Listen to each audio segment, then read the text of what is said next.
रूपा सच्चिदानंद पूर्ण कृष्णेर स्वरूपा सच्चिदानंद रूपा कृष्णेर स्वरूपा एक चिच्छा शक्ति तार धरे तीन रूपा एक शक्ति तीन धरे तीन रूपा एक चित शक्ति तार धरे तीन रूपा हरे तीन रूपा सच्चिदानंद पूर्ण कृष्णे स्वरूपा सच्चिदानंद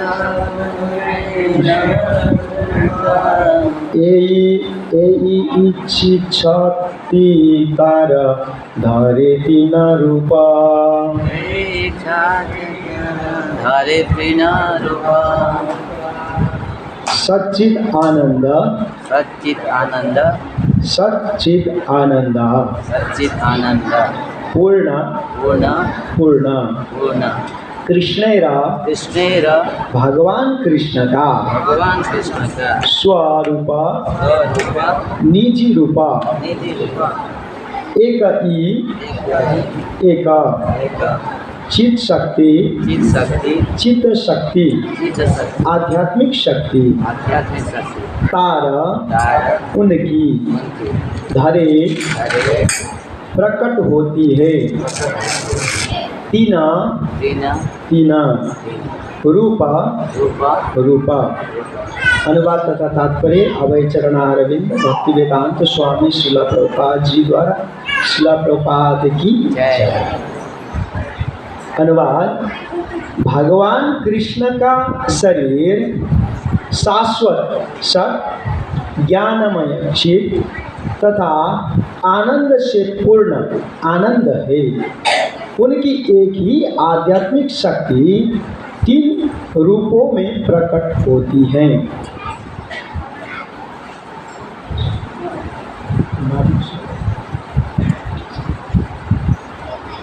इसे दूसरा श्लोक में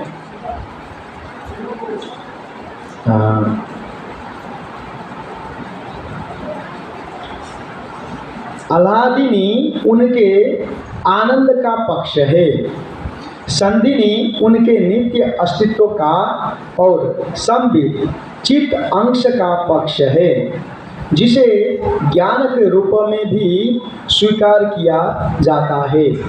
तात्पर्य। अपने शोध ग्रंथ भागवत संदर्भ श्लोक 103 में श्रील जीव गोस्वामी ने भगवान की शक्तियों की व्याख्या इस प्रकार की है।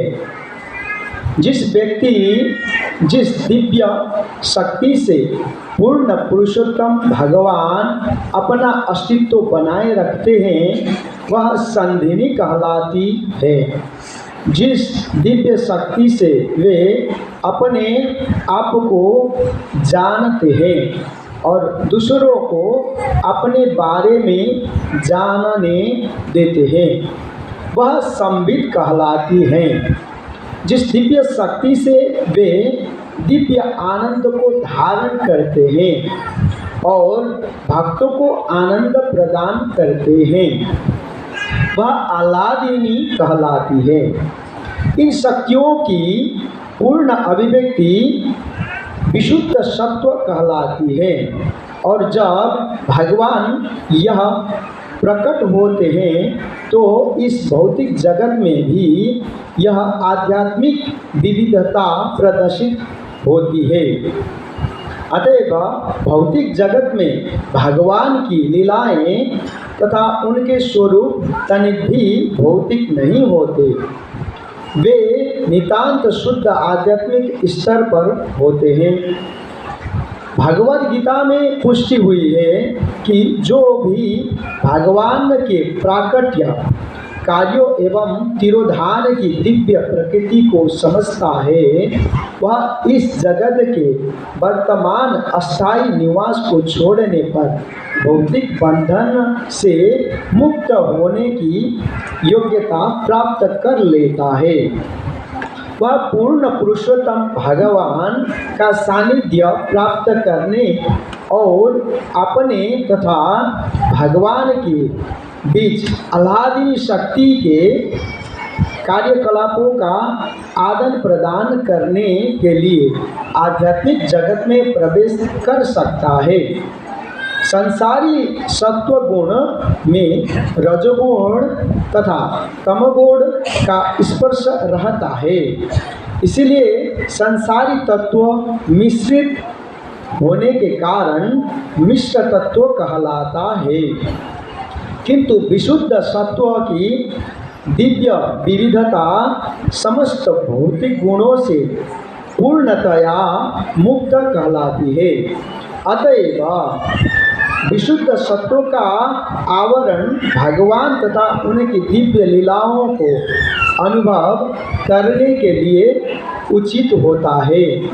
आध्यात्मिक विविधता भौतिक परिस्थितियों से सदा स्वतंत्र रहती है और भगवान से अभिन्न होती है, क्योंकि दोनों ही परम है। भगवान तथा उनके भक्त संबित शक्ति के बल से एक साथ आह्लादनी शक्ति का प्रत्यक्ष अनुभव करते हैं। प्रकृति के भौतिक गुण बद्ध जीवों को बस में रखते हैं, किंतु पूर्ण पुरुषोत्तम भगवान इन गुणों से कभी भी प्रभावित नहीं होते, जैसा कि सभी वैदिक ग्रंथ प्रत्यक्ष तथा अप्रत्यक्ष रूप से पुष्टि करते हैं। स्वयं भगवान कृष्ण श्रीमद् भागवत के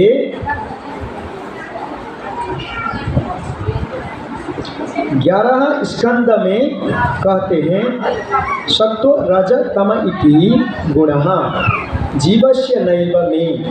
सत्व रजो तथा तम गुण बद्ध जीवों से संबंधित है, किंतु मुझ भगवान से नहीं। इसकी पुष्टि विष्णु पुराण में निम्न प्रकार से की गई है।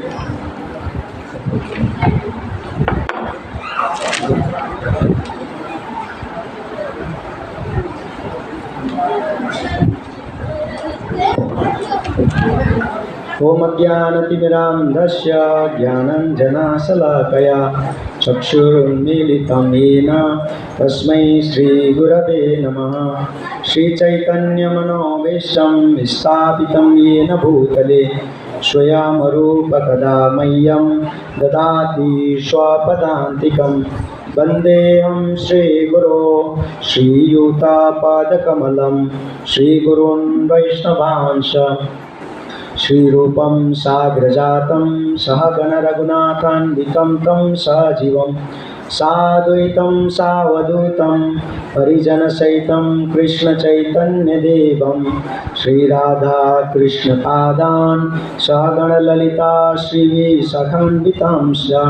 हे कृष्णा करुणा सिन्धो दीनबन्धो जगत्पते गोपेश गोपिका कांत राधा कांत नमोस्तुते।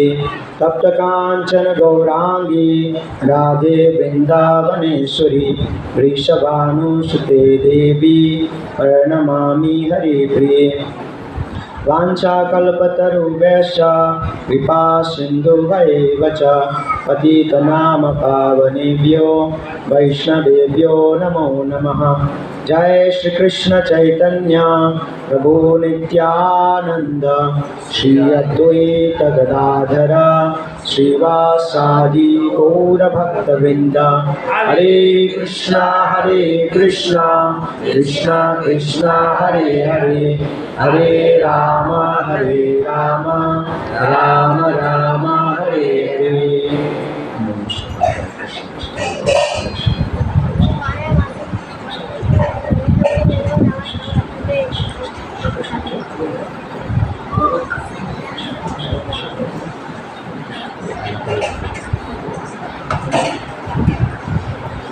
हरे कृष्ण।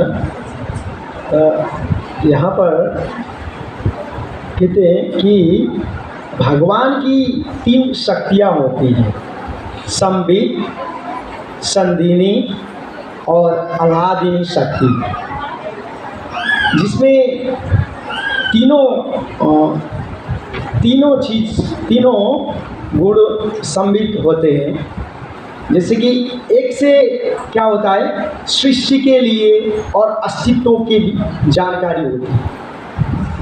एक अस्तित्व होता है, जैसे कि हम नित्य सनातन है, जैसे बोलते हैं ना, सब लोग बोलते हैं कि हम सनातन हैं, लेकिन जैसे कि धर्म में भी देखा जाता है, कोई बोलते हैं हम हिंदू है, कोई मुस्लिम बोलते हैं, कोई क्या बोलते हैं, वैसे ही हम भी सनातन बोलते हैं। और सनातन का अर्थ क्या लगाते हैं? सनातन का अर्थ लगाते हैं हिंदू मुस्लिम क्रिश्चियन जो भी है, हाँ, उसे समान रहना ही सनातन, ये अर्थ लगा देते हैं। वास्तव में सनातन का अर्थ ये है तो ये है नहीं। सनातन का अर्थ है नित्य, जो रहता है, जो जिसकी आदि भी नहीं है और अंत भी नहीं है, उसको क्या बोलते हैं? सनातन। और इन सभी को जो ज्ञान लेते हैं, ये दूसरा शक्ति है भगवान का। सत क्या आता है? चित, यानी कि ज्ञानमय से। और नित्य भगवान को जो आनंद दिलाते हैं, उसको क्या बोलते हैं? आह्लादिनी शक्ति बोलते हैं, जिसका वास्तविक स्वरूप क्या है? राधा रानी, जो प्रमुख है, जिसे भगवान को क्या देते हैं? आनंद प्रदान करते हैं। ये तीनों शक्तियाँ क्या करते हैं? आपस में भगवान से एक है, लेकिन जब भगवान आते हैं या भगवान को इच्छा हो जाता है कि ऐश्वर्य का प्रदर्शन किया जाए या जो भक्त है उनको रक्षा किया जाए, तो उनसे जुड़े रहे, इसके लिए क्या करते हैं? भगवान बार बार क्या करते हैं? लीला करते हैं, ये गुण का प्रदर्शन करते हैं। जैसे भगवान जितने भी बार यहाँ पर भौतिक धराधाम में आता है, तो क्या होता है? विशेष करके दो कार्य के लिए आता है। पहला है कि प्रेम रस की आस्वादन करने के लिए भगवान आते हैं। जैसे कि हम लोग को मालूम है कि बहुत से लोग बोलते हैं भगवान या परमात्मा क्या होते हैं, कई लोग क्या करते हैं? निराकार बोलते हैं, है ना, कोई बोलते हैं साकार बोलते हैं। ज़्यादातर देख सकते हैं कि जो हिंदू कहलाते हैं, उसमें भी ये वैदिक सनातन धर्म में जो आता है, वो कई साकार रूप में बहुत से छोटे कम पाया जाता है, वरना हर लोग क्या करते हैं? हर लोग निराकार की उपासना करने की ऊपर चले गए हैं। देखते हैं ना आप, राम भी क्या है? निराकार है, वो भी निराकार, ये भी निराकार है ना, ऐसे चले आ रहे हैं। लेकिन जो वास्तव में साकार स्वरूप है या निराकार है, इसका तो श्रीमद् भागवत गीता में भगवान ने स्पष्ट कर दिया है। और श्रीमद् भागवतम में भी, भागवत गीता में भी भगवान क्या बोलते हैं? मेरा दोनों ही स्वरूप है, लेकिन पूर्ण कौन है? जो साक्षात स्वरूप है वही पूर्ण है। और श्रीमद् भागवतम में भी बोलते हैं, वदन्ति तत्व विदस्तत्वम यज्ञानम अद्वयम ब्रह्मेति परमात्मेति भगवानिति शब्दते, ऐसे करके कहा है। यानी कि भगवान को कैसे जाना जा सकता है? कि ब्रह्मेति, यानी कि जैसे कि सूरज है ना, सूरज यहाँ पर भी है ना, तो यहाँ सूरज नहीं, ऐसा नहीं बोल सकते ना, क्योंकि है उनका प्रेजेंस है। पर ये जो उजालापन है, यही सूरज है क्या? नहीं है ना। हाँ, वैसे ही इसको क्या बोलते हैं? ब्रह्म, उनकी प्रकाश, भगवान से जो निकला हुआ जो प्रकाश है वो ब्रह्म है। परमात्मा थी, यानी कि भगवान की जो चतुर्भुज रूप स्वरूप, जो योगी लोग क्या करते हैं? ध्यान करते हैं, उसको क्या बोलते हैं? परमात्मा थी। और उसको ये भी बोलता है, सन का जो एक आकृति है ना, गोल आकार, है ना, तो उसको बोल सकते हैं परमात्मा। और भगवान इति शब्द थे, यानी कि सूर्य में क्या होते हैं, सूर्य लोग भी होते हैं ना। वहाँ का अधिष्ठाता देव कौन है, सूर्य देव विवस्वान है, वहाँ का राजा है ना। भगवत गीता में आप पढ़े होंगे सब लोग। और जो सूर्य देव है वहाँ पर एक राजा ही रहते हैं क्या, नहीं ना, वहाँ पर प्रजा लोग भी रहते हैं। ऐसे क्या होता है, इसे पता चलता है। तो क्यों इतना सारा ज्ञान क्यों चाहिए? तो यहाँ पर जो बद्ध जीव है, जो नित्य क्या करके भगवान से ईर्ष्या करके इस भौतिक धराधाम में आए हैं, इस लोग किसका है, सब तो भगवान के अंश है ना। तो हम सब क्या है, भगवान की क्या है, बच्चे लोग हैं ना। तो बच्चे लोग हैं, यहाँ से लेकर जाना पड़ेगा ना। तो इस कारण से क्या करते, भगवान इस धराधाम में आने के लिए ये लीलाएं करते हैं। और जो प्रेम रस की जो आस्वादन है वो किसको दिखाते हैं, सारा भक्त लोगों को दिखाते हैं, ताकि क्या कर सके कि भगवान से उनका आदान प्रदान कर सके। जैसे कि छोटे बच्चे होते हैं, बच्चे को आप लोग क्या करते हैं, जैसे कि माताएं, प्रभु जी जैसे माताएं बोलते हैं, उनको पिता बोलना चाहिए, उनको ऐसे सिखाना चाहिए, बोलते हैं ना। तब क्या बोलते हैं, वो छोटे बच्चे से ही वो पिता का नाम बोलते हैं, पिता, मेरा पिताजी है ना, पिता का कैसे सम्मान करना है, ये सब चीज़ उनको क्या होता है, मालूम होता है, और उसी तरीके से करते हैं। वैसे ही भगवान जब ये भौतिक धराधाम में आते हैं तो ये सब सिखाने के लिए क्या होते हैं, इसमें अवतीर्ण होते हैं। तो इसी क्रम में तो भगवान क्या करते हैं, बार बार लीलाएं करते हैं। जैसे कि भगवान में भी बहुत से स्वरूप हैं, जैसे कि भगवान विष्णु का स्वरूप है ना, नृसिंह का स्वरूप है। लेकिन इसमें क्या नहीं हो सकता, जैसे कि बाल लीला का तो आस्वादन नहीं कर सकते ना, है ना। तो बाल लीला का आस्वादन नहीं कर सकते, जैसे कि माता पिता की जैसे आस्वादन नहीं कर सकते। एक जैसे कि राधा रानी, जैसे कि गोपियाँ जैसे भगवान श्री कृष्ण को प्रेम करते थे, वैसे तो आदान प्रदान नहीं कर सकते ना। हाँ, तो ये सब लीला करने के लिए क्या करते हैं, भगवान आते हैं।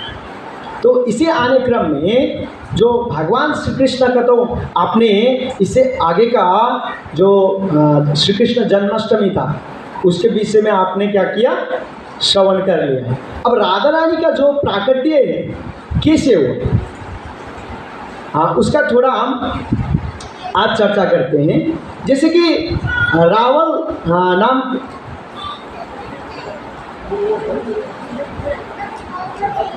रावल में जैसे कि महाभानु थे, उनके पिताजी थे महाभानु का जो पुत्र थे उसमें चंद्रभानु, रत्नभानु, वृषभानु, अंशभानु, प्रतिभानु करके ये 5 भाई थे। उनमें से वृषभानु नाम करके जो थे वो परम वैष्णव थे, और उनकी गर्भ में उनकी पुत्री बन के कौन आया, श्रीमती राधा रानी जी आए। उसमें जैसे कि उनको कैसे प्राप्त हुआ आपको मालूम है क्या? तो ऐसा है, एक बार जब वृषभानु और कृतिदा उनकी जो पत्नी थी, वो क्या किया, उनको इच्छा हुई कि एक बच्चे की क्या लिए, गोद में ले। तो उन लोगों का पुत्र और पुत्री कोई भी नहीं था, नहीं हुआ। तो बाद में उन्होंने क्या किया, एक पुत्र का, श्रीदामा का क्या हुआ, उन्होंने जन्म दिया। इसके बाद में भी वो पुत्र तो हो गया था, लेकिन पुत्री की भी क्या हुआ, इच्छा हुई। इसलिए उन्होंने क्या किया, तपस्या करने के लिए चले गए। उन्होंने कात्यायनी देवी का तपस्या किया। जैसे कि भगवान श्री कृष्ण जन्म हुए थे ना, तो उस वक्त में भी तपस्या किया था, और उसमें द्वादशी व्रत जो है उसका तपस्या किया। तो वैसे ही यहाँ पर श्रीमती राधा रानी को पाने के लिए यहाँ पर क्या किसके प्रार्थना की? कात्यायनी देवी के। जब कात्यायनी देवी के वहाँ आके जो प्रार्थना किए, तो बहुत से दिन हो रहे थे, कठोर से कठोर तपस्या के, तो कात्यायनी देवी क्या हुआ, एक दिन प्रसन्न हो गए। अब प्रसन्न हो गई, प्रसन्न होने के बाद वो जब आई और उन्होंने दर्शन देकर बोले वृषभान महाराज को, देखिए जो आप तपस्या कर रहे हैं ना, तो बहुत शुद्ध एक जो पुत्री का आपने आह्वान किया है वो तो एक ही है, और उसके लिए क्या करना होता है? जैसे कि शुद्ध चीज़ जो है होता है ना, उनको प्राप्त करने के लिए तपस्या करना पड़ता है ना। जैसे कि कोई सोना खरीद करने जाते हैं, तो सोना लेने के लिए वैसे ही आते हैं क्या? नहीं आता है ना। उसके लिए हमको पहला क्या करना पड़ता है? बहुत से पैसा जमा करना पड़ता है, उसके लिए काम करना पड़ता है ना। तो वैसे ही जो अत्यंत शुद्ध जो पुत्री को प्राप्त करना चाहते हैं, तो उनके लिए उन्होंने तपस्या की, और तपस्या करने के बाद में भी जो कात्यायनी देवी ने बोला कि आपका हरि नाम से क्या नहीं है, संबंध थोड़ा कम है। जैसे यहाँ पर कितने लोग जपते हैं हरे कृष्ण महामंत्र? सभी लोग जपते हैं हरे कृष्ण महामंत्र का जप, आधे से ज़्यादा तो जपते ही। देखिए, तो उनको बोला कि हरि नाम से आपका क्या करिए, पहले आपका शुद्धिकरण कीजिए, तब भगवान की जो शक्ति है तब आपको मिलेंगे। इसलिए उन्होंने क्या बोला कि यहाँ से आप कहाँ पर चले जाइए, एक प्रामाणिक गुरु के पास में जाइए, वहाँ पर आपको जो हरि का जो दीक्षा देगा, हरि नाम का दीक्षा देगा, और उस नाम को जपने से आपको वो दिव्य पुत्री का प्राप्त होगा। ऐसे करके उन्होंने क्या बोल दी। और वो दोनों ही कहाँ पर गए कि जमुना के किनारे में जाके क्रतु मुनि नाम करके एक ऋषि है, उनके पास गए और उनको प्रणाम करके पूछा कि हमको दीक्षा लेना है, और वो दीक्षा से हमको शुद्धिकरण होना है, क्योंकि हमें कात्यायनी जी ने हमको ऐसे कहा है। तो उन्होंने क्या किया कि क्रतु मुनि ने हरि नाम का महामंत्र का प्रदान किया। क्या था वो नाम? हरे कृष्णा कृष्णा कृष्णा हरे हरे, हरे राम राम राम हरे हरे। ये महामंत्र का कात्यायनी ये क्रतु मुनि ने क्या किया, प्रदान किया था हरे कृष्ण महामंत्र को। जैसे कि आप लोग सोच रहे होंगे कि ये हरे कृष्ण महामंत्र तो अभी अभी आया हुआ है ना, अभी अभी जपने शुरू हो गए, ऐसा नहीं।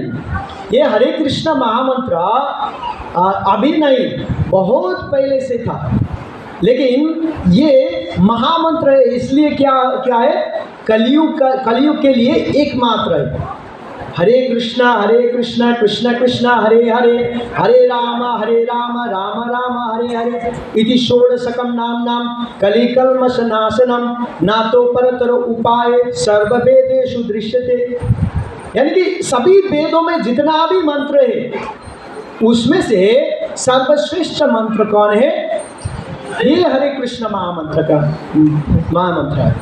जैसे कि लोग भगवान की चर्चाएं तो करना चाहते हैं, उनकी आराधना करना चाहते हैं, है ना। इसलिए भगवान के नाम के ऊपर बहुत से कवियाँ होते हैं, गाने गाते हैं, है ना।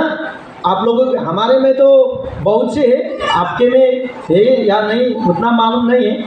जैसे कि बोलते हैं कि कृष्ण जी आइए, नाची दीजिए, बंसी बजाइए, है ना, ऐसे करके। जैसे कि देखिए, एक यहाँ का प्रधानमंत्री कौन है? नरेंद्र मोदी। नरेंद्र मोदी जी आइए, यहाँ पर नाचिए, कोई बोल सकता है? बोल सकता है? नहीं ना। उनके लिए मिलने के लिए जाना भी कितना कठिन है, कितना वो टेस्ट पास करके तब जाके हम मिल सकते हैं, है ना। तो भगवान ये क्या है? इस ब्रह्मांड का एक, भारत भूमि का एक प्राइम मिनिस्टर है ना। लेकिन भगवान कौन है? भगवान पूरा विश्व ब्रह्मांड का, ऐसे जो ये एक पृथ्वी है ना, ऐसे तो करोड़ों करोड़ों हैं। ऐसे जैसे एक बोरिया में राय की जो एक दाने होते हैं ना, ऐसे है एक छोटे से पृथ्वी, उसमें से कितने दाने हो सकते हैं, वैसे ही उतने कितने यूनिवर्स हो सकते हैं ना। तो उतने यूनिवर्स का जो मालिक है भगवान, इसको ऐसे बोल सकते हैं आइए नाचिए, बोल सकते हैं? नहीं ना।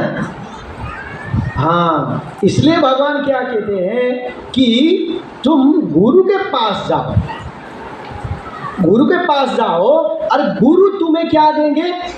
सही ज्ञान देंगे, क्या करना है, क्या नहीं करना है, क्यों करना है। और ऐसे ही नहीं आप जो गुरु आए उससे ले लेना, ऐसा नहीं। गुरु वही होता है जो गुरु परंपरा से आए और 24 घंटे जो भगवान की नित्य सेवा में लगे, उसी को गुरु बोल सकते हैं। जो भी ऐसे भगवा वेश धारण कर लिया, आया मैं आपका गुरु हूँ, आप मेरे शिष्य हैं, ऐसे नहीं होते। और गुरु से भी क्या करना चाहिए? प्रश्न पूछना चाहिए, ऐसे ही एक्सेप्ट नहीं करना चाहिए। जैसे कि जो गुरु बोल रहे हैं ना, तो गुरु बोल रहे हैं तो उनको भी क्या करना चाहिए? प्रश्न पूछना चाहिए। ऐसे नहीं सीधे सीधे वो ग्रहण करना चाहिए। भगवान बोलते हैं तद्विधि प्रणिपाते न परिप्रश्नेन सेवया उपदेक्षन्ति ते ज्ञान ज्ञानिनः तत्त्वदर्शिनः। जो जाने हुए लोग होते हैं ना, यानी कि जो सत्य का दर्शन किए हुए जो गुरुजन हैं, तो उनके पास कैसे जाए? विनम्र भाव से जाए और सेवा कीजिए। देखिए, अगर सेवा नहीं करेंगे ना, तो आपका जो भक्ति है वो प्रगति नहीं होगा। जब तक आप सेवा नहीं करेंगे, आपका भक्ति में प्रगति नहीं होगा। साथ साथ में भगवान की नाम की जप करना चाहिए। क्यों? ये सेवा है कि नहीं? ये भी सेवा है कि भगवान की सबसे प्रथम क्या 2 किस्म से सेवा कर सकते हैं। जीवा से एक प्रसाद लेकर सेवा कर सकते हैं, दूसरा भगवान के नाम का हरे कृष्णा कृष्णा कृष्णा हरे हरे, हरे राम राम राम हरे, ऐसे करके क्या जप करके सेवा कर सकते हैं। बाद में मंदिर को झाड़ू पोछा कर सकते हैं, है ना। भगवान की आरती के लिए कुछ और कर सकते हैं, किचन में कर सकते हैं। ये सब सेवाएं, सेवा से हमारा शुद्धिकरण होता है। जब हम शुद्धिकरण होते होते चले जाएंगे तो दिव्य ज्ञान हृदय प्रकाशी है, यानी कि दिव्य अनुभूति आपको प्राप्त होंगी। भगवान की साक्षात्कार का आपको अनुभूति हो जाए। अगर आप सेवा नहीं करेंगे तो ये साक्षात्कार होने में बहुत दिक्कत है, तो बहुत टाइम लगेगा, ठीक है ना। तो ऐसे क्या किया, उनको वृषभानु महाराज और कृतिदा को ये महामंत्र का क्या दिया? दीक्षा दे दिया। तो उन्होंने क्या किया? निरंतर जप किया, कठोरता से उन्होंने जप किया। जप करते करते करते करते जब उनको क्या हुआ, पूर्ण हुआ, तो जमुना के किनार में तो उनको वो पुत्री यानी कि राधा रानी मिले। तो इसे जैसे कि राधा रानी तो क्या मिले, वहाँ पर एक कमल के ऊपर में जो पत्ते होते हैं ना, पत्ते को ऊपर में जो एकदम सुंदर कन्या जो थी वो मिली। ऐसे भी है। और दूसरा वर्णन ऐसा है कि वहाँ पर एक संदूक सोने के जो ओवल आकार होते हैं ना, वो जो अंडाकार बोलते हैं, ऐसे आकार का जो संदूक है उसमें मिला है। ऐसे ऐसे भी दो हैं, तो दो कान हैं।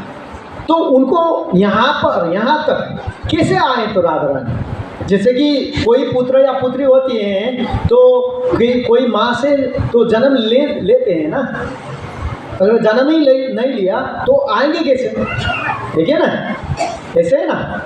तो इसे जुड़ा एक दूसरा कहानी। तो कहानी ऐसे है कि हिमालय की पुत्री को आप जानते हैं? हिमालय की पुत्री कौन है? कौन है? पार्वती जी। तो क्या हुआ कि जब हिमालय की पुत्री पार्वती हुई तो उन्होंने, पार्वती जी ने तपस्या किया और बाद में कौन पति मिले उनका? शिव जी।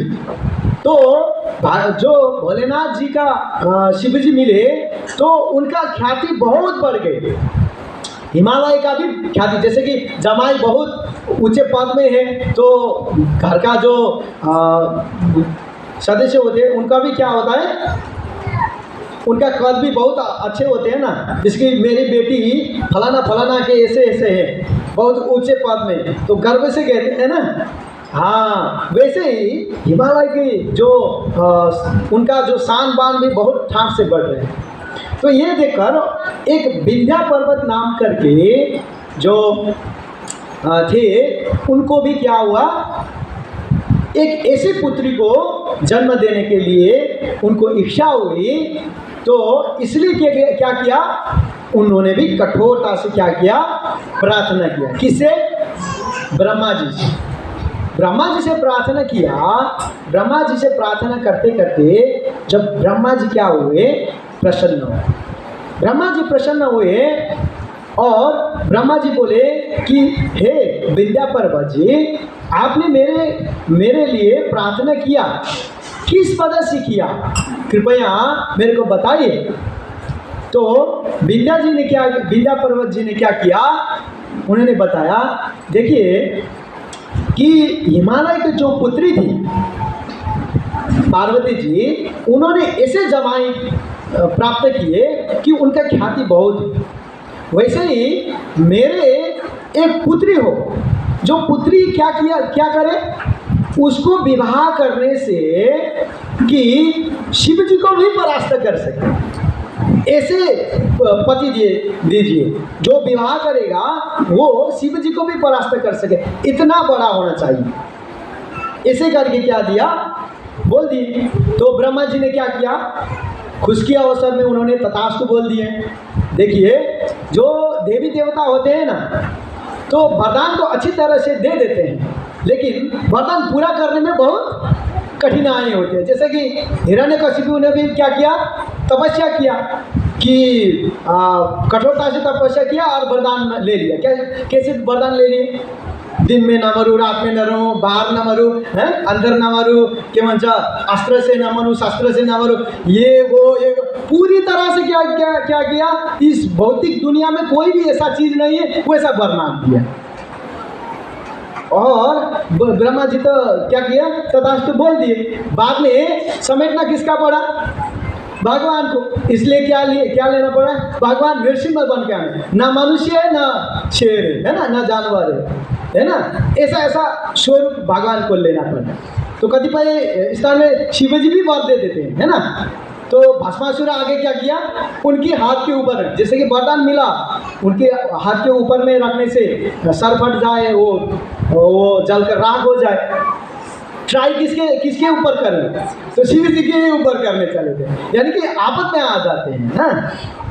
तो ऐसे वर देते हैं। तो ब्रह्मा जी को भी चिंताग्रस्त हो गए। ब्रह्मा जी, अरे ले, मैंने तो क्या किया, वर दे दिया उनको, लेकिन शिव जी को परास्त करने के लिए कौन है यहाँ पर, और वो तो पति बनने के लिए भेजना है और जो पुत्री है उनको भी भेजना है, दोनों को भेजना है। करे तो करे, क्या करे। तो ब्रह्मा जी भी समस्या में पड़ गए और ब्रह्मा जी ने क्या किया, उन्होंने भी तपस्या किया। ब्रह्मा जी ने तपस्या किया, किसके ऊपर किया, भगवान के ऊपर, सब में विशेष करके राधा रानी के ऊपर कृपा कर। क्यों राधा रानी को, क्योंकि नित्य रूप में तो राधा रानी का एक ही तो है, भगवान श्री कृष्ण, जो शिव जी को भी परास्त कर सकते हैं। अगर राधा रानी को ही नहीं मनाया तो ये संभव हो सकता है नहीं ना। फिर बात ऐसा है कि जो राधा रानी का राधा रानी का माता पिता नित्य रूप से कौन है? नित्य रूप से वृषभानु और कृतिका है ना। तो यहाँ पर कौन चाह रहा है? विंध्या पर्वत चाह रहा है कि उनकी पुत्री होकर जन्म लेना है। तो यहाँ पर क्या हुआ, मामला गड़बड़ हो गया। तो क्या किया, ब्रह्मा जी ने तपस्या किया, और ब्रह्मा जी ने तपस्या करते करते राधा रानी को बोला कि हे माता, कि मैंने ऐसा ऐसा किया है तो थोड़ा समस्या हो गया, तो क्या करें? तो इस बार आप वृषभानु के नहीं, कन्या बनकर आइए, किसका? विंध्या पर्वत का। तो बाद में आप वृषभानु के साथ आप चले जाइए, लेकिन अभी अभी क्या कीजिए कि आप विंध्या पर्वत के पुत्री बन जाए। तो ठीक है, तो राधा रानी खुश हो गई ब्रह्मा जी की प्रार्थना से, और राधा रानी आने के लिए तो मंजूर हुई। फिर भी राधा रानी एक थोड़ा सा खटास चल रहा था। तो उसी वक्त में क्या हुआ कि जब ब्रह्मा जी लगात अन्य लोगों ने भी प्रार्थना की है कि जो कंस का अत्याचार से बहुत हो रहा है, तो आप आ जाइए, है ना।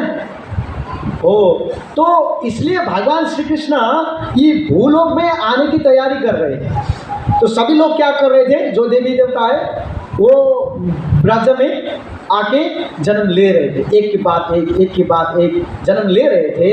लेते लेते भगवान श्री कृष्ण भी बोल रहे हैं मैं भी जा रहा हूँ।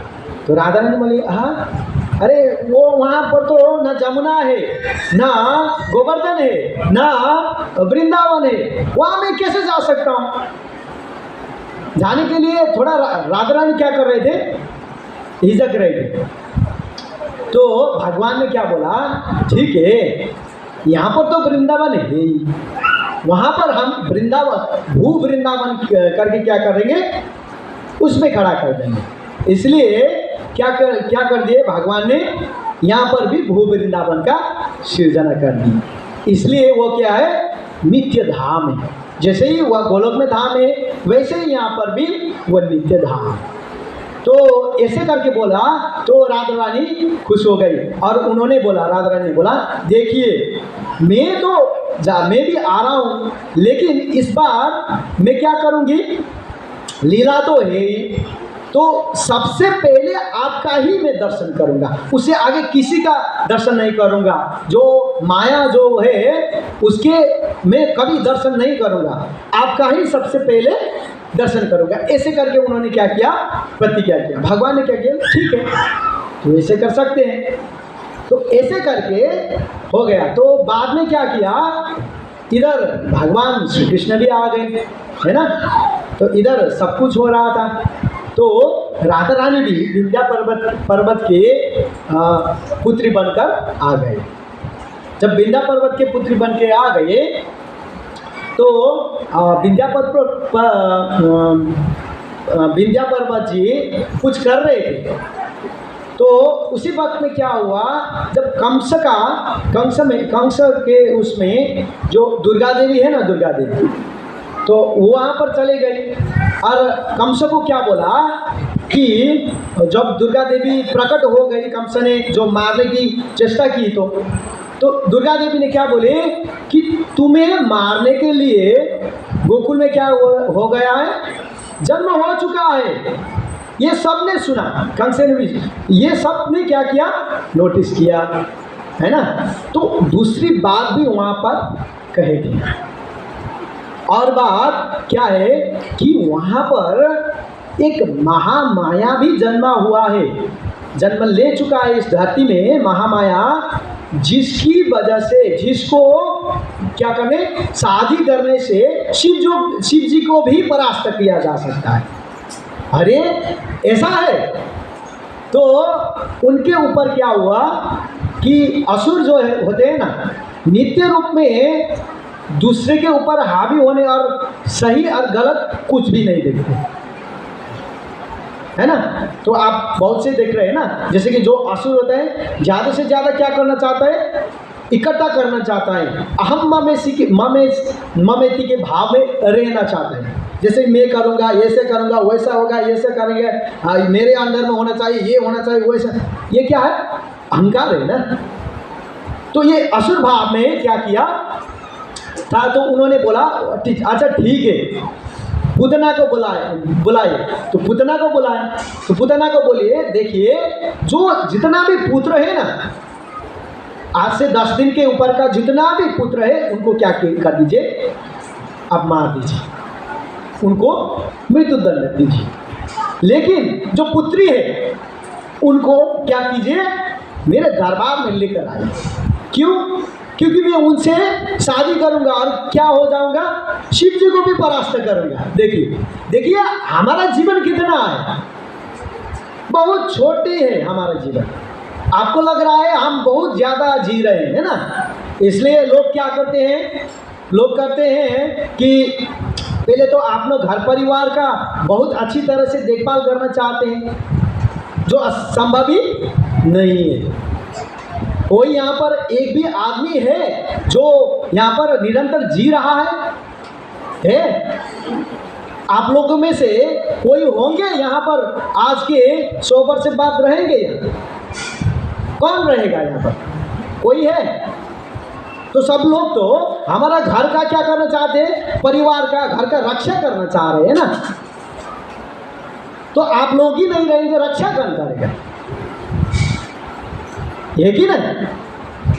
एक बार सोच कर देखिए, जैसे कि आप 80 वर्ष तक आप जिएंगे तो 7,80,000 घंटा इतना रहेंगे, इतने से हमारा उम्र है। और उसमें भी रात का उम्र क्या होता है, सोकर ही बीत जाते हैं ना, है कि नहीं। तो उसे भी आधे, जैसे 80 वर्ष वो कोई जीव जी लिया तो 40 पर तो सोकर ही बिता देते हैं। 40 वर्ष का उम्र है, उसमें भी हम क्या क्या सोचते हैं कि अभी हमारा इतना बड़ा सा मकान बनाना है, ये करना है, वो करना है, सभी लोग चाहते हैं। लेकिन ये सब क्या है, मिथ्या अहंकार। इसी को क्या बोलते हैं, माया बोलते हैं। हमको मालूम है कि निश्चित हमारा मृत्यु हो रहा है ना। जैसे कि भगवान बोल दिए है ना, जात से ही ध्रुव मृत्यु ध्रुवम जन्म मृत्युश्च, जिसकी निश्चित है, ये सब पूरा मालूम है, फिर भी हम उसी अंधकार में रहना चाहते हैं। इसी को माया बोलते हैं। इसलिए क्या करना चाहिए, ऐसे तो घर परिवार का छोड़कर चले जाए, जो भी हो रहा है इसे करना चाहिए। आपका हमारा अर्थ ये है क्या? नहीं, शास्त्र में अनुमोदित किया है, जो वर्णाश्रम धर्म है उसी से रहिए। और कितना चाहिए आपको धन, जैसे कि कोई व्यक्ति लाखों करोड़ों कमाएगा तो क्या दिन में 10-12 प्लेट प्रसाद ले लेंगे? रोटी के ऊपर रोटी खा लेगा क्या? नहीं खाएंगे ना। कोई 2 ही रोटी तो खाएंगे, सुबह में, शाम में, और खाए तो दिन में थोड़ा, है ना। तो इसी के लिए जीवन भर प्रयास करना ऐसा तो नहीं है ना। तो क्या करना चाहिए? तो श्रीमद् भागवतम में बोला है, कामस्य इंद्रिय प्रीति लाभे जीवे तो यावत जीवस्य तत्व जिज्ञासा नातो यश्रेय कर्म भी। जीवन की पूर्णता क्या करना चाहिए? हमारा शारीरिक स्वस्थता के लिए कुछ परिश्रम करना चाहिए, कर्म करना ही चाहिए, लेकिन कर्म करते करते खुद को भूल जाना नहीं। कर्म कितना हो, शरीर निर्वाह के लिए होना चाहिए। अधिक से अधिक वो जमा करके हम कुछ भी लेकर नहीं जाने वाला। हमारा ये जो शरीर है ना, ये भी हम लेकर नहीं जाएंगे। तो बाहर का जो इकट्ठा कर रहे हैं वो क्या लेकर जाएंगे क्या? नहीं ना। हाँ, तो जितना शरीर निर्वाह के लिए चाहिए उतना करना चाहिए, नहीं करना ही चाहिए। तो उसके बाद में क्या करना चाहिए? भगवत चिंतन करना चाहिए। और हमारा जब ये शरीर छूट जाएगा ना, तब हम कहाँ पर जाएंगे, इसके चिंतन करना चाहिए। इसके बारे में हमको सोच लेना चाहिए। मनुष्य के लिए वर्णाश्रम धर्म में कि 50 वर्ष से ऊपर जाकर वानप्रस्थ लेकर संन्यास लेना चाहिए, ऐसे अनुवादित किया गया है। लेकिन व्यक्ति क्या करता है, 60, 70 इतना वर्ष हो गया फिर भी उनका क्या नहीं, कभी ठिकाना नहीं होता है। उनका चेतना में कभी ये नहीं होता कि अब मेरा शरीर छूटने वाला है, मेरे को क्या करना चाहिए, मेरे को भगवान की भक्ति करने के लिए कुछ जगह में रहना चाहिए, भगवान की भक्ति करने की जहाँ पर सुविधा है उस जगह में जाना चाहिए, रहना चाहिए। ये नहीं आता है, ये बड़ा दुर्भाग्य है। हमारे पास में बहुत सारा धन है, बहुत सारा धन है। हमारे शास्त्र में इतना कहा है कि जिसको पालना करने से हम खुशी खुशी इस भौतिक धराधाम में भी और भगवत धाम में भी चला जा सकते हैं। लेकिन लोग इतने कृपण हो गए, इतने बुद्धिहीन हो गए कि वो शास्त्र तो पढ़ते ही नहीं, है ना, शास्त्र पढ़ते ही नहीं, और वो जो अमूल्य धन है उनके विषय में ज्ञात ही नहीं, जिसकी वजह से वो क्या करते हैं, यही भौतिक संसार में रहने के लिए एक के ऊपर एक क्या करते हैं, अभिलाषाएं, इच्छाएं पाले रहते हैं और उसके ऊपर में दौड़ते रहते हैं सुबह से शाम तक। जितना काम गधा भी नहीं करता उतना हम कर देते हैं, फिर भी हमको समझ में नहीं आता है। पर हमारा ऋषि मुनि लोग जो हमारे अग्रज थे ऐसे नहीं थे, उन्होंने शास्त्र में लिखा है, शास्त्र में दिया है। अगर हम थोड़ी सी भी वहाँ से ले लेंगे जो अमृतमय चीज, तो हम क्या हो सकते हैं, शाश्वत हो सकते हैं। उसके विषय में हमने सोचा ही नहीं। जैसे कि ये तो 80 वर्ष का, लगभग 100 वर्ष का है ना ये जीवन, तो उसके आगे कितना जीवन है, उसके विषय में किसी को जानकारी है क्या? नहीं है ना। कोई जानना चाहता है? जानने भी नहीं चाहता है। ऐसा है हमारा जीवन। इसलिए हमको शास्त्रों का पठन करना चाहिए, साधुओं का संग करना चाहिए। अभी साधु और मांगने में कोई भेद बुद्धि नहीं रखते हैं लोग, मालूम है। जैसे कि हम आ रहे थे तो ट्रेन में आते आते वक्त एक मांगने आ गए और हमको पैसा मांग रहे थे। मैं बोला, अरे आपको मैं पैसा क्यों दूँ, साधुओं से क्यों मांग रहे हो, दूसरे लोगों से मांगो। नहीं, तुम्हारा पास तो सब कुछ दिख रहा है, लेकिन मेरे पास तो पैर भी नहीं है, तो मेरे को देना चाहिए, ऐसे बोल रहे हैं। देखिए, किसे मांगना है, कौन साधु है, इसको मालूम नहीं है। जैसे कि जो मांगने होता है ना, उसको क्या बोलते हैं, जो क्या करते हैं, उनके शरीर निर्वाह के लिए जो लेते हैं वो मांगने कहलाता है। लेकिन साधु मांगने नहीं होता है, साधु वो होता है जो देते हैं, वो साधु है। जैसे कि कैसे देते हैं, हर रोज़ तो हम लोग केवल साधु के लिए मंदिर में क्या करते हैं, डोनेशन कर देते हैं, तो वो बोलते हैं हमारे को दे रहे हैं, ये तो गलत बात बोल रहे हैं ना, ऐसे वो समझते हैं ना। लेकिन देखिए, किसी का ग्रह खराब हो गया, शनि का ग्रह खराब हो गया, मंगल का ग्रह खराब हो गया, राहु बिगड़ गया, ये हुआ बोलते हैं ना, तो क्या बोलते हैं वो पंडित जी, आप किसी मंदिर में दान कीजिए, आप किसी साधु को दान कीजिए, किसी प्रसाद क्या कर दीजिए, खिला दीजिए, इससे आपका राहु मंगल ठीक हो जाएगा। किसके लिए दिया?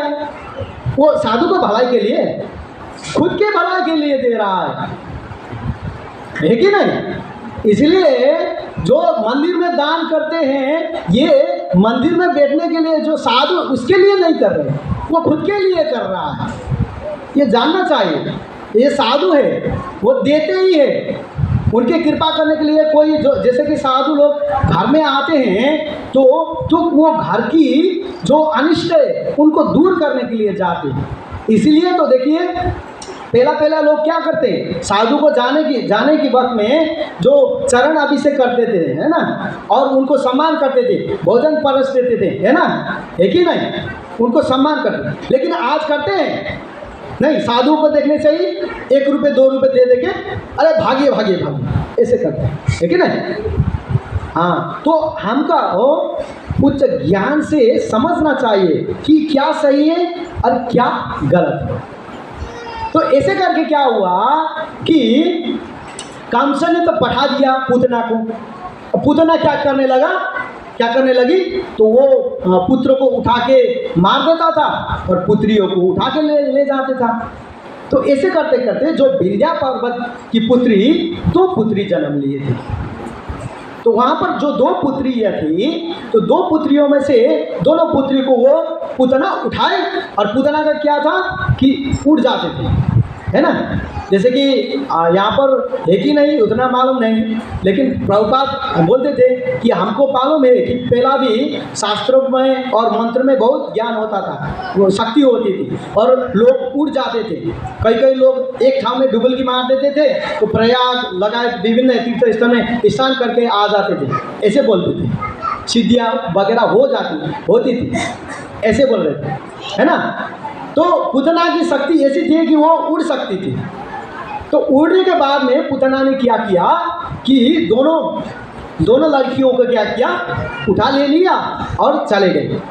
जाते जाते विंध्या पर्वत ने देखा, अरे पूतना ने लेकर चले गए। तो वहाँ पर जितना उनका जो ओझा बोलते हैं ना, क्या बोलते हैं, ओझा ही बोलते हैं, है ना। हाँ, तो उनको बोला कि तुरंत तो उसको मंत्र से क्या किया, झाड़ दीजिए, गिरा दीजिए। तो ओझा ने क्या किया, ये झाड़ फूक करके उनको मंत्र फेंक दिया। तो मंत्र फेंकने के बाद में क्या हुआ कि एक पुत्री पूतना के हाथ से गिर गई, जो कहाँ पर, वो उसमें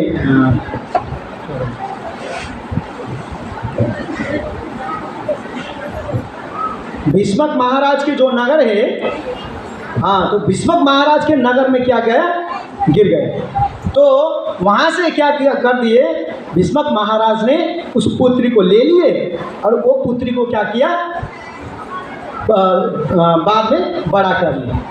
एक पुत्री तो वहाँ हो गई, दूसरी पुत्री वो लेकर चले जा रहे थे कि पूतना को जब वृंदावन के नज़दीक में आ गए तो उनको बहुत सारा सा नींद आ गया। एक तो वो ओझा ने मार लिया था तो वो सो गए। तो वहाँ से क्या किया, वो धराम से गिर गए और साइड में वो बच्ची को भी गिरा दिया दूसरी जगह में। तो वहाँ से क्या किया, वहाँ से पानी में बहते क्या किया, वो आ गए। और वहाँ पर पूर्णमासी नाम करके जो वृंदावन में थे, तो उन्होंने वो बच्ची को ले लिया और कृतिका को दे दिया। तो कौन मांगे थे, किससे मांगे थे, कात्यायनी माता को मांगे थे ना। तो उन्होंने जब ये सिद्धि भी प्राप्त कर लिया और पूर्णमासी बोले कि आपका जो हरे कृष्ण महामंत्र का जो फल है ना, हाँ, तो यही राधा रानी। देखिए हम सब किसके अनुयायी है, राधा रानी का। तो ये हरे कृष्ण महामंत्र का फल कहाँ पर जाकर मिलता है, राधा रानी को प्राप्त होता है। राधा रानी क्या है, नित्य सेवा की मूर्ति। तो वही राधा रानी प्राप्त की और हमको भी होगा। इसलिए हम हरे कृष्णा कृष्णा कृष्णा हरे हरे, हरे राम राम राम हरे हरे, ये महामंत्र का जप करते हैं। और ये कलियुग का एकमात्र आधार भी। तो वहाँ से क्या किया, कृतिका ने ले लिए और गोद में ले लिए और पालने लगे। देखिए वो पाल तो रहे थे, लेकिन सब इतना सुंदर थे माता राधा रानी कि उनके कंपैरिजन किसी से नहीं किया जा सकता। वास्तव में उनसे सुंदर कोई हो ही नहीं सकता, है ना। तो इतने सुंदर थे, जितने भी गुण थे सारा का सारा गुण उनमें निहित था। तो उनको सभी गुण थे। लेकिन बाद में बहुत लोग कहने लगे कि वो कुछ बोल नहीं रही, बहुत दिन हो गए बोल नहीं रही और देख भी नहीं रही है, आँख भी नहीं देखते। बहुत लोग ने बोली ओ ऐसा हो गया। तो वृषभानु ने क्या किया, वो महाराज ने बहुत से लोगों को डॉक्टर वैद्य जो होता है वो लगा लिया, ये झाड़ फूक सब मार लिए, कुछ भी नहीं हो रहा है। तो ऐसा करते करते बहुत से दिन हो रहे थे। तो ये बात किसको मालूम हुआ, राधा रानी भौतिक धरातल में आ गए और भगवान श्री कृष्ण भी आ गए, वो मालूम हो गया नारद मुनि को। अरे सब लोग चले गए, ठीक है, भौतिक धराधाम का भगवान को वो नित्य लीला हम देखेंगे, क्या क्या हो रहा है एक बार देख लेंगे। इसलिए नारद मुनि जी आए। नारद मुनि आए, नारद मुनि आते आते सभी जगह में देख लिया कि भगवान कृष्ण का भी प्रादुर्भाव हो गया है, इधर भी हो रहा है, उधर भी हो रहा है, सब तो हो रहा है, लेकिन राधा रानी किधर कहीं भी देख नहीं रहा है, ऐसा क्या हो रहा है। तो उन्होंने क्या किया, नारद मुनि ढूंढने चले गए, ढूंढते ढूंढते ढूंढते ढूंढते जब वहाँ पर वृषभानु के घर में चले गए, तो वहाँ पर जब वृषभानु को मिले तो नारद मुनि को स्वागत किया और सम्मान करके उन्होंने बोला कि क्या है, सब ठीक ठाक है, सभी बातचीत हो गए। तो बाद में बोले नारद जी एक बहुत समस्या है कि सबको मैंने बोल दिया, एक मेरे को पुत्री मिला है, लेकिन वो पुत्री क्या है, वो पुत्री आँख भी नहीं खोल रहे और बोल भी नहीं रहे, ये समस्या हो रहा है, सब लोग बोल रहे हैं। तो साधु लोग के पास तो क्या होता है, भगवान की शक्तियाँ होते हैं, कुछ दे देते हैं, वरदान दे देते हैं। तो आप भी कुछ कीजिए, मेरे जो एक सारे छोटी सी लाडली है उनके ऊपर कुछ कीजिए। ऐसे करके क्या है, नारद मुनि को बोला ठीक है। तो नारद मुनि क्या करिए, जो राधा रानी की जो अंदर रूम था जहाँ पर सो रही थी वहाँ पर चले गए। वहाँ पर जाने के बाद में देखा राधा रानी को पहचाना तो नहीं स्टार्टिंग में, तो उन्होंने गोद में ले लिए, लेकिन गोद में लेने के बाद में ही नारद मुनि को इतना अद्भुत अनुभव होने लगा कि भगवान श्री कृष्ण जैसे प्रकट होते वक्त जितना आनंद मिलता था, हाँ उससे भी कई गुना ज़्यादा, लेकिन वैसा ही अनुभूति क्या किया उन्होंने, नारद मुनि ने किया।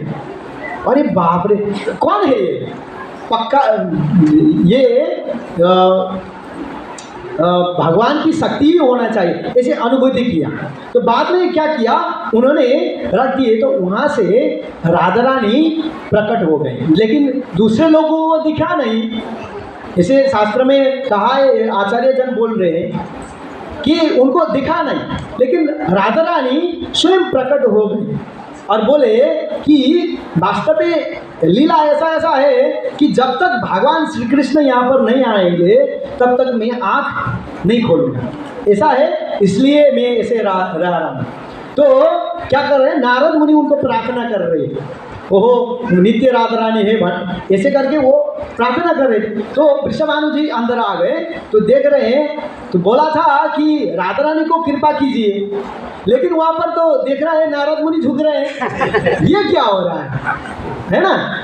तो वृषभानु जी समझ नहीं रहे थे, लेकिन नारद मुनि बोल दिए कि ये जो लड़के हैं ना, ये कोई साधारण सी लड़की नहीं है, आपको जो अमूल्य धन मिला है वो साधारण नहीं है, बाद में आपको सब मालूम हो जाएगा। ऐसे करके नारद मुनि चलते हैं वहाँ से।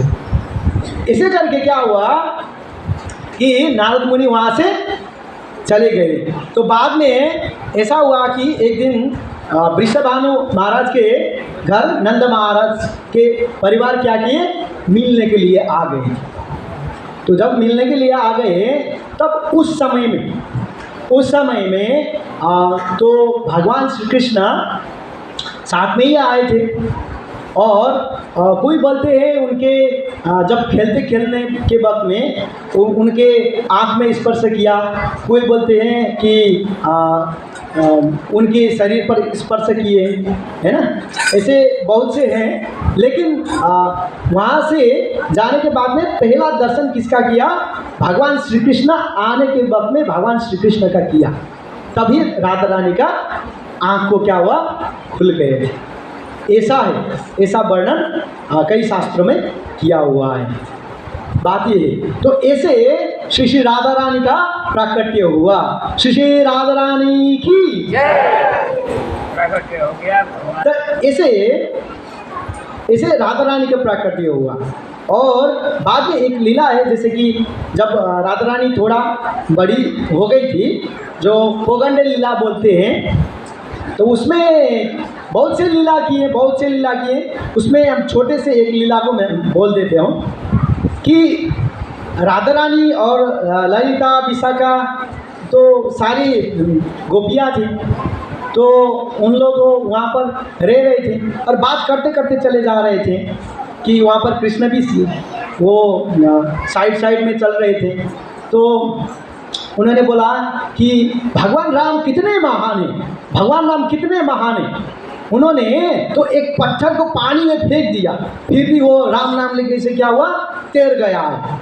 इसे महान है, कितना महान है भगवान श्री राम। ऐसे करके उन्होंने माता सीता को ले जाने के लिए पूरा सेतु का बांध कर दिए। इसे कौन है, भगवान श्री राम है। राम का गुण खूब गा रहे थे। तो भगवान श्री कृष्ण को क्या हुआ, जलन हुआ, अरे वो तो मैं ही हूँ, तुम लोग क्यों समझ नहीं रहे हो, तो आप कैसे हो गए, आप तो क्या है, कृष्ण है, वो भगवान राम थे, वो तो इतना महान थे, आपने क्या है, आप तो ग्वाले हैं। ऐसे करके क्या करती है, वो डांट लिए। तो भगवान श्री कृष्ण उनको समझाने की बहुत चेष्टा की कि नहीं ऐसा है वैसा है, तो मान ही नहीं रहे थे। तो राधा रानी एक सखी ने बोला कि अगर आप इतने ही भगवान राम के तुल्य हैं तो ये छोटे से जो पोखरी है तो उसमें सेतु बांध सकते हैं क्या, हाँ ऐसा कर सकते हैं, आप यहाँ से वहाँ पर जाने का रास्ता निकाल सकते हैं क्या, है ना। ऐसा करके क्या किया, बोल दी। तो भगवान श्री कृष्ण ने क्या किया, हाँ मैं कर सकता हूँ, तो आइए पत्थर लेके हम डालते हैं, ऐसे बोला। तो वहाँ पर सखी ने बोला, अरे भगवान राम का तो बहुत से क्या थे, सैनिक थे, वो भी कौन, बंदर थे। तो आप बोला आपका भी होंगे ना, तो आप भगवान राम का है ना, ऐसा करके बोला। तो भगवान कृष्ण ने क्या किया, बंदर लोगों को भी बुला लिए और हनुमान जी को भी उसी में से आगे होंगे, ऐसे करके सब बंदर को बुला लिए और क्या किया, वहाँ पर सेतु बांधने लगे। तो ऐसे करके भगवान कृष्ण का नाम लेकर क्या किया, सेतु बांध दी, पूरा का पूरा बांध गए और उसके ऊपर से चले जा रहे थे। लेकिन क्या किया उन्होंने, राधा रानी लगाए सखियों ने बोला कि उनको बोला कि देखो हमने क्या किया, भगवान राम के जैसे बांध लिए, देखो अब तो मानो कि हम भगवान राम है। तो उन्होंने ऐसा बोला था, वो बोले अरे ये तो एक साधारण सा योगी भी कर सकते, तुमने क्या बड़ा किया। ऐसे करके क्या करे बोल दिए। तो तो भगवान श्री कृष्ण को जैसे जो गोपी लोग होते हैं, भगवान श्री कृष्ण को क्या करते हैं, बहुत से रस आस्वादन करते हैं और करा देते हैं। इसीलिए भगवान का क्या होता है, इस भौतिक धराधाम में प्रादुर्भाव होती है। तो उसमें से भी सर्वश्रेष्ठ कौन है, सर्वश्रेष्ठ कौन है, जैसे कि बहुत से लोग हैं जो हम क्या करते हैं, भगवान की सेवाएं करते हैं, है ना। तो सेवा करने में से भी कोई श्रेष्ठ एक दो होगा, तो उसमें भी श्रेष्ठ कई योगी होंगे, कई ज्ञानी होंगे, कोई ध्यानी होंगे, उसमें भी श्रेष्ठ कोई भक्त होंगे। भक्तों में भी श्रेष्ठ कौन होंगे, गोपियाँ हैं। कैसे हैं गोपियाँ, कि वो लोग क्या है, सर्वश्रेष्ठ है, श्रेष्ठ में भी अधिक श्रेष्ठ है। इसकी टेस्ट करने के लिए ये गर्ग संहिता में साइड में वर्णन हुआ है। तो इसकी टेस्ट करने के लिए भगवान ने क्या किया, एक लीला रची। भगवान कहाँ पर थे, बहुत से रानियों के साथ में कहाँ पर रहते हैं भगवान, द्वारका में रह रहे थे। तो भगवान ने बोला कि जब नारद मुनि आए तो सर्वश्रेष्ठ कौन है इस भौतिक धराधाम में, है ना, कौन मेरा सेवा अच्छी तरह से करते हैं। तो इसके विषय में किसी के साथ चर्चा हुई। तो इसको सिद्ध करने के लिए नारद मुनि को बोला कि एक दिन कि नारद जी मेरे को बहुत सर दर्द हो रहा है, मेरे को बहुत से सर दर्द हो रहा है और मैं कुछ कर नहीं पा रहा हूँ, इसलिए कोई मेडिसिन भी मेरे ऊपर काम नहीं कर रही है। मेरे ऊपर देखिए भगवान तो सर्वश्रेष्ठ है ना, सब कुछ मालूम है, है ना। इसलिए बोल रहा है कि मेरे के ऊपर कुछ भी काम नहीं करेगा, मेरे लिए कुछ ऐसा दवा ला दीजिए, मेरा जो शुद्ध भक्त है उनका चरण धूलि लेकर आए। बस ऐसे ऐसे ले आने से मेरा सर दर्द क्या होगा, वो लगाने से ठीक हो जाएगा। ऐसे करके बोल दिए। तो ठीक है, तो हम कैसे लेकर आए? तो उन्होंने क्या किया, पहले गए कहाँ पर चले गए, उनके सबसे निकट कौन है, रुक्मिणी जी है ना। रुक्मिणी जी के पास गए, सत्यभामा जी के पास में गए और बोले कि आपका चरण धूलि दीजिए, कि भगवान को क्या हुआ, सर दर्द हुआ है, आपका चरण धूलि चाहिए है। तो रुक्मिणी और सत्यभामा जी लगा कर रानी वो क्या बोलने, अरे ये तो पाप है, वो मेरे क्या है, स्वामी है, स्वामी को चरण धूलि देंगे, ये अपराध करेंगे, इसकी वजह से हमको कहाँ जाना पड़ेगा, नरक में कईयों साल तक रहना पड़ेगा। ऐसे करके बोले, अरे ऐसा कौन कर सकता है? ऐसे करके सब रानी के पास घूम गए नारद जी। ठीक है, रानियों ने नहीं दिया क्योंकि उनको तो स्वामी है। ठीक है, कोई ब्रह्मा जी लगाएगा, कोई दे देगा, है शिव जी लगाएगा, उनके पास भी चले गए, वो भी दे नहीं पाए, है ना। तो ऐसे करके सारे ऋषि मुनियों के पास भी चले गए, वहाँ पर भी दे नहीं पाए। क्यों? क्योंकि भगवान को चरण धोने देने का अर्थ है करोड़ों जीवन तक नरक में पड़ना, और नरक के जो शास्त्री है वो खेपते रहना। ऐसे तो हम नहीं दे पाएंगे, ऐसे करके उन्होंने बोला। तो नारद मुनि सब जगह घूम के आए, तो ब्रज में तो भगवान तो छोड़कर चले गए थे, वैसे ही ब्रजवासी तो क्या थे, नाराज थे।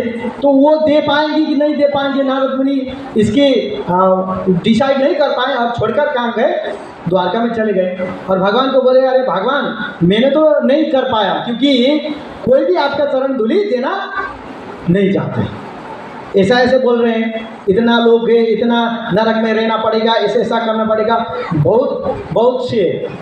तो ऐसे बोले, तो नारद मुनि को बोला, आप ब्रज में गए?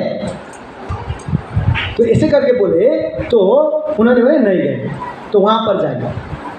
तो जब ब्रज में नारद मुनि चले गए, तो नारद मुनि जाने के लिए कितना समय लगता है, जैसे कि हम लोग ट्रेन प्लेन होता है ना, तो उसमें जाने के लिए कई घंटे लगते हैं, रॉकेट में गए तो भी थोड़ा सा वक्त लग ही जाता है। नारद मुनि के लिए चाहे ऊपर का जितना भी लोग है ना, स्वर्ग लोक, गोलोक, वृंदावन, तो वहाँ पर जाना है या नरक लोक में जाना है, एक क्षण में क्या हो जाता है, पहुँच जाते हैं।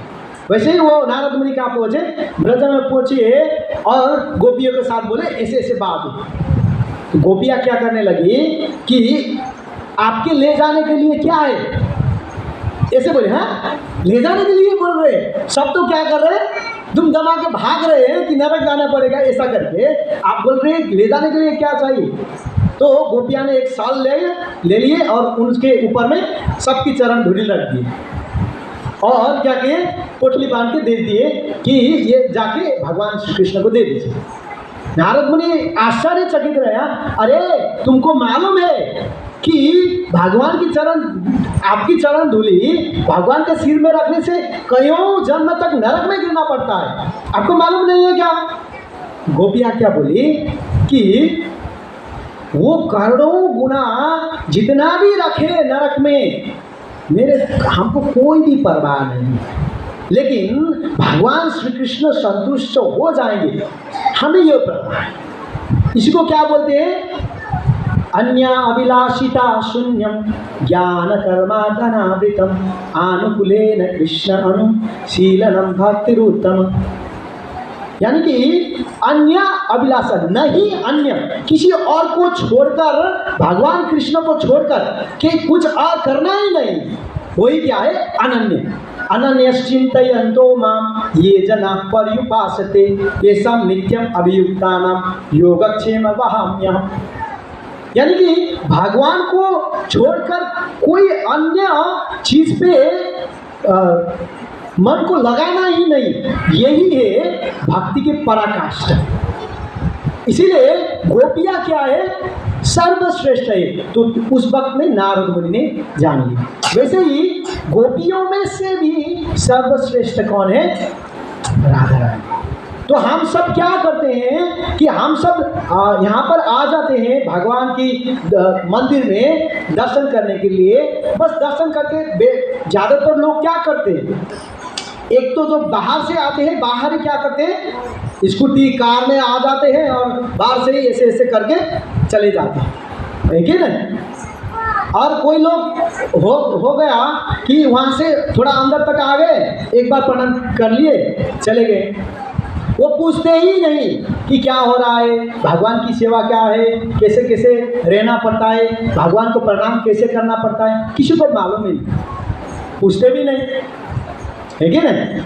तो मंदिर में जाने का अर्थ है कि वहाँ का साधुओं के साथ संग करना, भगवान के भक्त के साथ संग करना, और भगवान के भक्त जो है वो जो सेवा दे उनका करना, इससे आपका शुद्धिकरण हो जाएगा और भगवान का दर्शन हो जाएगा। वैसे ही ऐसे ऐसे करके तो दर्शन नहीं हो जाएगा, है ना, होता है बस एक दर्शन। लेकिन भगवान भी बोलेंगे जब भागवत धाम जाने की नौबत आ जाती है तो ऐसे ऐसे कर रहे थे, ठीक है अभी मेरे पास टाइम नहीं, आप रह जाइए वहीं पर, वो थोड़ा बाकी है आपका टाइम, ऐसे करके। तो हम भी थोड़ा समय दें, जैसे कि आप लोगों ने यहाँ आकर श्री राधा अष्टमी की कृपा प्राप्त करने के लिए इतने आपका जीवन का जैसे होता है ना जीवन का, हाँ वो जीवन अपना जीवन का कुछ समय बताकर आ गए, ये बहुत सौभाग्यशाली व्यक्तियों को मिलता है। और आप लोग आ गए, ये बहुत बहुत बड़ी बात है। राधा रानी आपको अवश्य कृपा करेंगे। आप लोग सभी भगवान के लिए सेवा कीजिए, कुछ ना कुछ सेवा कीजिए, मन से कीजिए, तन से कीजिए, धन से कीजिए, जो भी हो जाए सेवा कीजिए, तभी भगवान की और राधा रानी को कृपा प्राप्त हो जाए। अगर हम सेवा कुछ नहीं करेंगे तो हमारे लिए भगवान की सानिध्यता प्राप्त करना बहुत से दिन लगेगा। जैसे देखिए करोड़ों 84 लाख योनियाँ था हम काट कर आए हैं ना मनुष्य जीवन में, और उसमें भी थोड़ा सा भी हम सेवा करके भगवत धाम जा सकते हैं। अगर सेवा भी नहीं करेंगे फिर से वो 84 लाख योनियों में जाना पड़ेगा, ठीक है ना। तो जो बुद्धिमान है अवश्य भगवान की सेवा करेंगे। तो ये मैं नहीं कह रहा हूँ, शास्त्र कह रहा है। तो आप लोग आ गए, बहुत बहुत धन्यवाद। और ये आज का श्री श्री राधा रानी का इतना ही कथा होगा। श्री श्री राधा रानी की, श्री श्री राधा कृष्ण भगवान की।